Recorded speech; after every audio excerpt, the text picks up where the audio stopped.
Now I will like to invite Deepshikha Brahmapad. Kindly come, ma'am. Deepshikha ma'am, kindly come.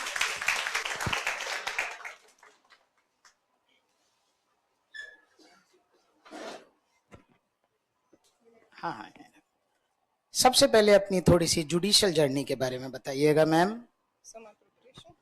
हाँ, इसको मैं लगा दूँ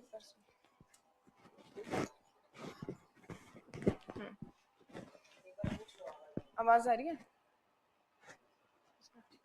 Hello everyone, good morning sir. My name is Deekshika Brahmbhatt, and I was a regular student of this institute, and I have cleared my RJS in first attempt. So while sharing about my journey, I'll start with my preparation, how I started. I was in my final year when I joined the coaching, and so first of all I really want to thank you, because institute के अलावा वैसे personal guidance भी sir की बहुत ज़्यादा थी, बहुत sir का बहुत सपोर्ट था. So coming back to institute, I was a foundation batch student and morning batch student. So strictly I followed whatever was taught in institute. मैं इंस्टीट्यूट के नोट्स जो होते थे मैं वही फॉलो करती थी. और सर हमेशा एक चीज़ कहते हैं, अगर आपको रूटीन सेट करना है तो आप अपने दिन को 4 पार्ट्स में डिवाइड कर लो. That is what I did. मैंने डिवाइड किया, स्लीपिंग आवर्स अलग किए, स्टडी आवर्स अलग किए. और फिर शेड्यूल आप तब बनाते हो जब आपको पढ़ाई के अलावा और चीज़ों के काम करने हो, लेकिन प्रिपरेशन के दौरान आपके कोई और काम होने नहीं चाहिए, तो वो शेड्यूल बनाने की आपको ज़रूरत ही नहीं है. आपका काम ही एक है कि आपको पढ़ना है, and you really have to sacrifice बाहर आना जाना. एज बाहर आना जाना बाय दिस आई मीन कि शादी में, पार्टीज में, ये सब you have to give up, you have to sacrifice. I did. मैं जानती हूँ कितना इनका फर्क पड़ता है, बिकॉज जाने के लिए आपको 2 घंटे खुद को प्रिपेयर करना है, आने के बाद आपका दिमाग उसी चीज में लगा रहता है. That's why.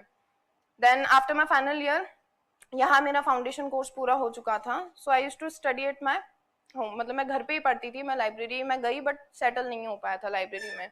मुझे घर में पढ़ना ठीक लगता था. And then my complete focus was on number of revisions. मैं थॉरली अपने नोट्स को रिवाइज करती थी. सो बुक्स मैंने बहुत कम रेफर की थी, टू बी ऑनेस्ट, बहुत कम, क्योंकि बैरेक्ट और सर के नोट्स इतने सफिशिएंट होते हैं, क्योंकि सर के नोट्स हमेशा अपडेटेड होते हैं, केस वाइज अपडेटेड होते हैं. और अगर कुछ नए आ भी रही हैं चीज़ें तो वो सर टाइम टू टाइम करवाते रहते हैं, एडिशन करवाते रहते हैं. तो मैं नोट्स को इतना थॉरली रिवाइज कर रही थी कि लास्ट में जब प्री और मेंस आया तो मैं यूं, अगर कोई टॉपिक आता था प्ली बार्गेनिंग या कुछ भी चार्ज वगैरह, तो जैसे मैं यूं आंख बंद करके सोचती थी तो वो कॉपी की इमेज मेरे दिमाग में आ जाती थी कि यार इस पेज पे प्ली बार्गेनिंग है या इस पेज पे चार्ज है. तो इतनी बार मैंने रिविजन कर लिया था. सो प्लीज, हार्डवर्क का कोई शॉर्टकट नहीं है. सब कहते हैं, ये सच है, कोई शॉर्टकट नहीं है. आपको इतनी बार रिवाइज करना ही पड़ेगा. एंड उसके अलावा फिर MCQs, अगर प्री की प्रिपरेशन की बात करें, सर एक्चुअली सर के नोट्स और ये सब आपको सर सही कहते हैं मेंस क्लियर करवा सकते हैं, लेकिन फिर इंटरव्यू तो बाकी आगे की बात है, वो तो. हाँ, ओके सर. तो MCQ के लिए मैंने सिंगल्स वगैरह रेफर की थी. मतलब मैंने सिंगल्स पूरी कर दी थी. वो वॉल्यूम आता है कि एक ही वॉल्यूम में आपके CRPC ऐसे करके 4 सब्जेक्ट्स होते हैं. तो मैंने सिंगल्स पूरी कर दी थी MCQ सॉल्व करते करते. ग्रामर के लिए please don't take language lightly, please do not, क्योंकि मेरे कुछ ऐसे फ्रेंड्स भी हैं जिनकी हिंदी पूरी छूट गई, जिनकी इंग्लिश पूरी छूट गई. तो आप ये मत सोचना कि यार लैंग्वेज को तो हम लास्ट मोमेंट पे कर लेंगे. टाइम टू टाइम लैंग्वेज चलते रहनी चाहिए. तो मैंने दिशा, एक यहाँ पर हमारे फैकल्टी है, यहाँ पढ़ाने आते हैं नवीन सर, उनकी खुद की बुक है अनुशासन, वो बहुत अच्छी बुक है, आप वो भी कर सकते हो. दिशा ले सकते हो, हिंदी इंग्लिश दिशा से करना. और उसके अलावा लॉ में हो गया. और एक मैंने जो प्री से पहले काम किया था, मेरे पास JKLS के सारे डेली टेस्ट पेपर्स थे, मैं स्टेपल करके रखती थी सारे पेपर्स. तो मैंने वो सारे पेपर्स सॉल्व किए थे, हर सब्जेक्ट के पेपर्स सॉल्व किए थे. फिर यहाँ पर टेस्ट भी होता है हर सब्जेक्ट का, ऑब्जेक्टिव प्लस सब्जेक्टिव, तो मैंने वो ऑब्जेक्टिव टेस्ट भी सॉल्व किए थे. This is how I prepared for my pre. ये MCQ बेस्ड था. देन मेंस में हमें इतना टाइम मिला नहीं था, मेंस का 1.5 महीने के आसपास कुछ टाइम था. तो वो टेस्ट सीरीज वैसे मैं रेगुलर देती थी, जेके एलिस की रेगुलर स्टूडेंट थी, तो वो हर महीने टेस्ट होते हैं, तो please do not skip those test, please do not.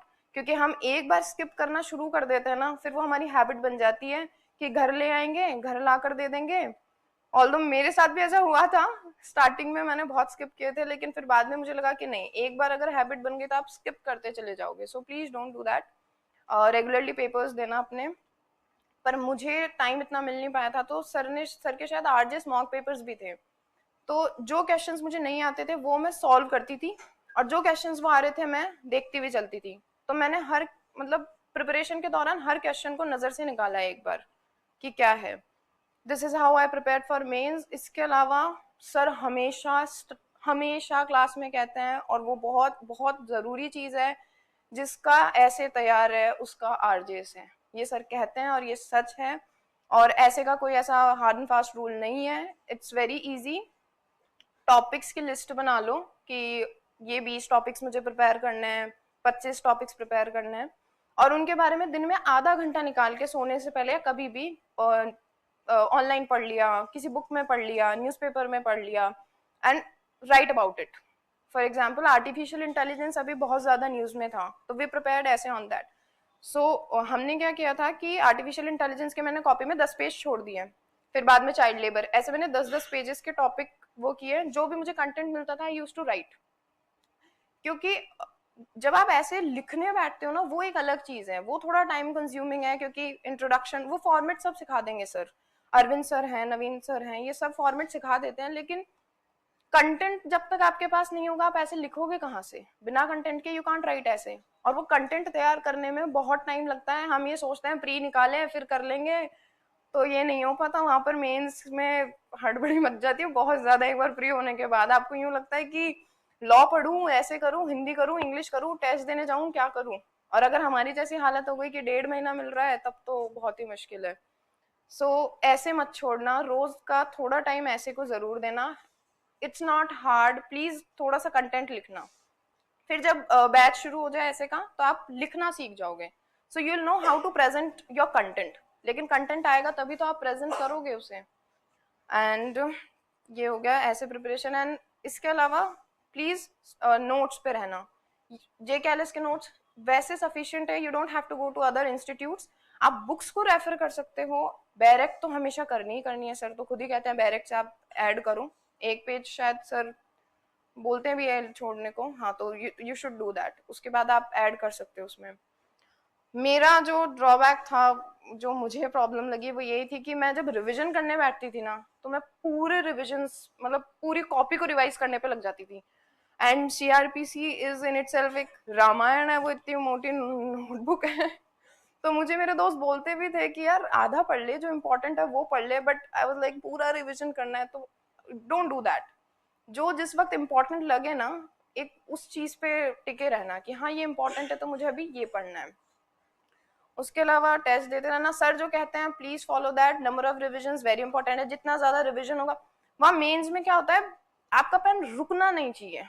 अगर आपको कंटेंट आता है तो आपका पेन रुकेगा नहीं, यू विल, आप लिखते जाओगे तो अपने आप पेपर कंप्लीट हो जाएगा।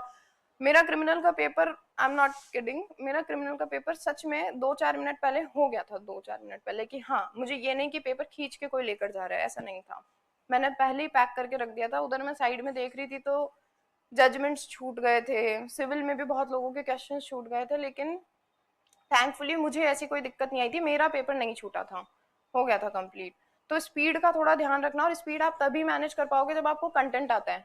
आपको क्वेश्चन देखते ही सेक्शन नंबर क्लिक करना चाहिए, ये है आंसर ही सेक्शन नंबर से शुरू होना चाहिए अकॉर्डिंग टू दिस सेक्शन। तो मैं सेक्शन से शुरू करके उस पर बॉक्स बनाती थी। This is how I used to present my answers.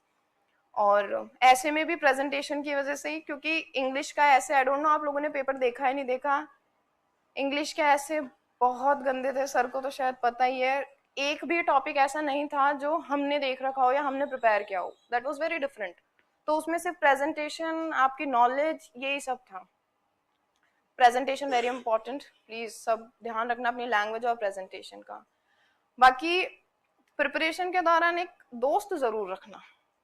ये मेरी पर्सनल थोड़ी वो है कि बिना दोस्तों के आपको कभी कभी एक दोस्त होना चाहिए, अगर लॉ बैकग्राउंड से है तो बहुत अच्छी बात है, क्योंकि मेरे पास तो थे, मेरे 2 दोस्त थे and I used to call them and I was like नहीं हो रहा, अब नहीं हो रहा, तो दे वर लाइक अपन अपना बेस्ट देंगे, रिजल्ट जो आएगा वो देखा जाएगा, you should focus on your work कि हमें क्या करना है, तो focus what is your work, result बाद में देख लेंगे। और सर तो इतनी अच्छी गाइडेंस देते हैं, मतलब आई स्टिल रिमेम्बर जब मैं रेगुलर स्टूडेंट थी तब मैं घर जाके पढ़ लेती थी, क्योंकि वो यहाँ से एक इतना पुश मिलता था कि एक प्रेशर कुकर जैसा एक रहता था कि हाँ पढ़ना है पढ़ना है पढ़ना है। और जैसे ही मेरा इंस्टीट्यूट खत्म हुआ, मतलब 1 साल का मेरा कोर्स पूरा हुआ, वो जो एक हॉल्ट, मतलब एक ब्रेक आया पढ़ाई में, क्योंकि वो सर से रेगुलर टच में नहीं थे हम, इसलिए वो एक ब्रेक आ गया था।